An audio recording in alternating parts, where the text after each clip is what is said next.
आजचा विषय आपण पपयाबद्दल घेतला आहे. म्हणजे पपया हे फळ मोस्ट ऑफ टाइम सर्वांना आवडीचं फळ असतं आणि त्या फळाचा आपल्या शरीरासाठी कितपत योग्य प्रकारे आपण वापर करू शकतो, त्याच्यामध्ये काय कंटेंट्स असतात आणि कितपत खाणं योग्य आहे, दैनंदिन खाणं बरोबर आहे का, तर ह्या सर्व गोष्टी किंवा ह्या सर्व माहिती आपण आज या व्हिडिओमधून पूर्ण ऐकूयात.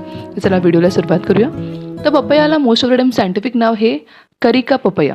जर का तुम्ही डेंग्यूचे जर का पेशंट्स बघितले असतील, म्हणजे एखादा जर का डेंग्यू पेशंट ॲडमिट असेल तर त्याला पपई खायला ॲडवाईस करतात किंवा पपयापासून बनवलेल्या जे कंटेंटपासून करिका म्हणून एक प्रिस्क्रिप्शनमध्ये तुम्ही मोस्ट ऑफ द टाईम बघितलं असेल की हे प्रिस्क्राईब करतात ती टॅबलेट.